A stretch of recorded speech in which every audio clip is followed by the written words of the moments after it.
week.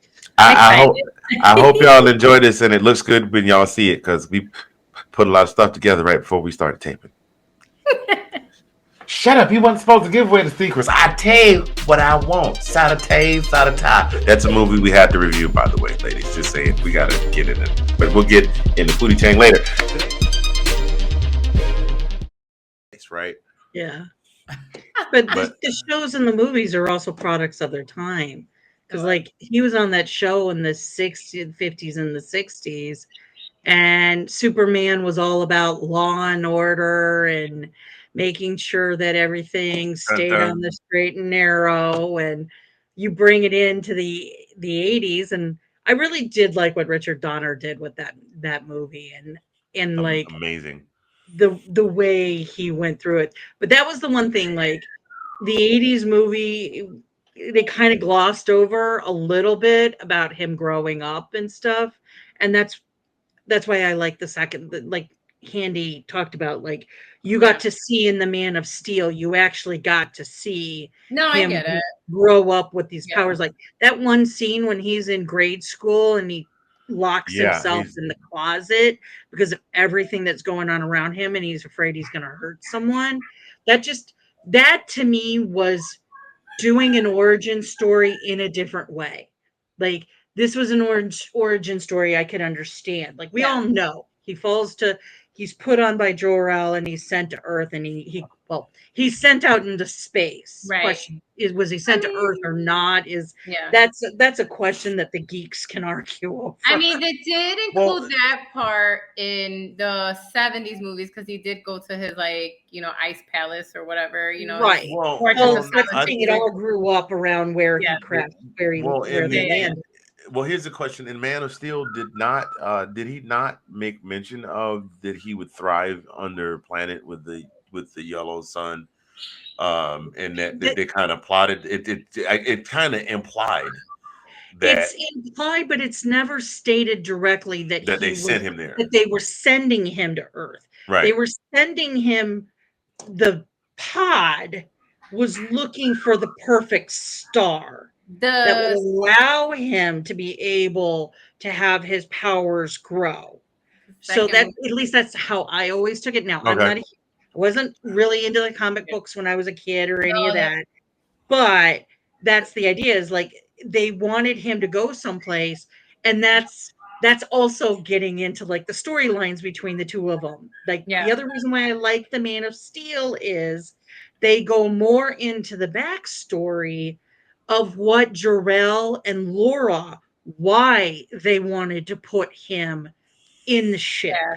Yeah. and Yeah. send him off, like And explaining, like, and I think that has to, the reason why I like that is that also has to do, there was a series on Sci-Fi Network called Krypton, which I was watched that. about his grandfather. Yeah. I And I watched that love series. that series because it I very much Mad is was fun. in, Yes. it had like the elites, it had the I military, loved it it. I had the loved it. scientists. I Like loved that it. part of it I love. So when they were That was so talking good. about it and being like, we're trying to, Yeah.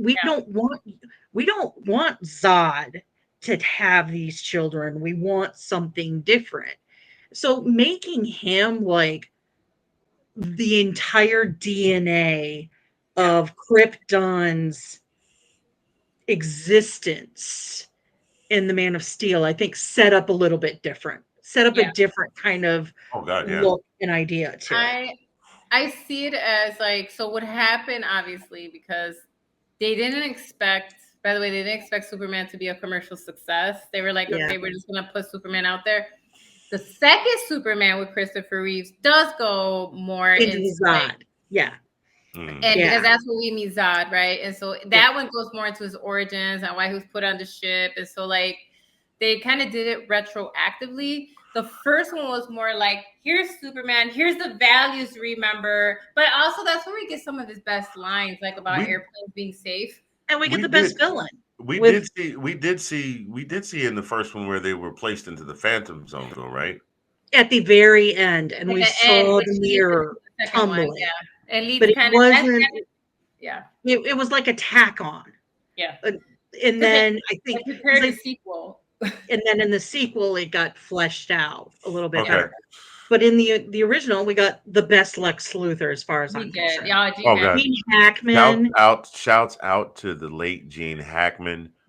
and Nobody. his sidekick, the guy who played his sidekick in Oh, his name. I guess Ned. we're moving Oh, into Ned villains Beatty. now. Ned There we Beatty. go. Yeah. Here's the And segue I into didn't villains. realize this. Did you guys look this up? John Cryer played Lex Luthor's He did. nephew in the fourth one. Oh, that's funny. And then he actually played Lex. That's Oh, funny. that the Yeah. fourth one. You mean the one That's that funny. everybody? The fourth one. You mean the And one that everybody everybody hates. tries to forget? Yeah. Which, That fourth Superman was atrocious. Because well, even you know, that even one was also, I read this. That's the Christopher Reeve only agreed to do the fourth one if he had something to do with the storyline. And he's the one that came up with the nuclear disarmament kind of thing that was I mean, I going through all understand. That of it. would be Otis. I know. Otis Like was people Ned Beatty's character. Yep. Yeah, Otis. people forget that Christopher Reeves, if you watch his documentaries and stuff, he really was honest, He was a I think pacifist, and yeah. he really was Superman. Like he really did believe in those values and he really Mhm. was about Yeah. like let's bring about world peace, like let's like Mhm. save lives. So like I don't blame him for what the fourth one reminds me of? Okay, and I know I'm segueing, but one of my favorite Star Trek movies is the one with the whales, which is the fourth one where they have to save the whales. You're a big believer in the odd films are good and the evens always suck. Well, I don't know because the only thing here's the thing Because that the say second and the here. fourth films of I the don't Star like Trek I series do were not like the fourth. horrible. Well, Listen, no, I'm not a fan of Superman the two fourth Superman Superman two was movie. very good. Yeah. It was good. I thought Well, Superman 2 was Superman 2 very was good. great. Now Yeah. Superman 3, Hilarious. the only saving grace for that movie was Richard Pryor. Richard Pryor, and the best scene in the movie was when Superman split in where he split into the Oh, his two alter ego. and Yeah. his alter So ego, and they good. had that Yes. fight in the Yes. junkyard. Yes. 1,000%. No, Everything else about that movie was easily forgettable. The video fourth, game fourth where was he's fighting trash. Superman with the video game.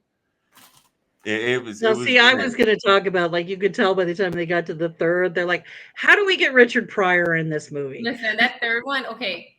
But That third one though gave us like so many pop culture references though, Yeah. even though you know what I mean. That's what's so funny. Even though the third one was not a good film, it gave us a lot of pop culture references because of Richard Pryor. That's where again, here's the segue into the movies. If you've ever watched Office Space, the movie, it's from Superman 3 where they get the idea.